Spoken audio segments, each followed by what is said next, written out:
Madaling araw pa lang kahapon, nagsidatingan na sa Fuente Osmeña, Cebu City ang mga deboto para sa taunang Walk with Jesus. Hindi nila inintindi ang malamig na panahon, may pakita lang ang kanilang debosyon sa Santo Niño.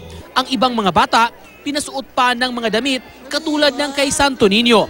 Lahat ng deboto matyagang sumali sa prosesyon. Dinala ang pilgrim image ni Santo Niño mula sa simbahan ng Guadalupe patungo sa Basilica Minore del Santo Niño. Mahigpit na seguridad ang ipinatupad ng pulisya.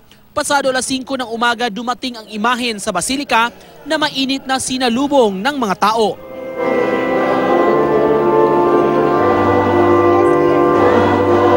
Kanya-kanyang dahilan ng debosyon ang mga lumahok sa prosesyon. Nagsakit-sakit mong gini siya karon.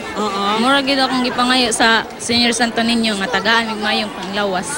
Sa misa, hinikayat ni Reverend Father Pacifico Nohara Jr. ang mga deboto na ipakita ang pagmamahal sa Santo Niño sa pamamagitan ng paggawa ng mabuti at pagsiserbisyo sa kapwa. Isip mga anak sa Diyos, sangpito na ito siya kanunay. Isip mga anak sa Diyos, himuon na ito siyang giya diha sa itong pagkamapausanon o pagpangalagad. Tinapos naman ang misa sa pamamagitan ng traditional religious sinulog.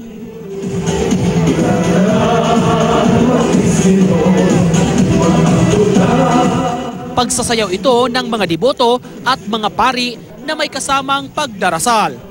Nico Sireno, Nagbabalita, Pilipinas.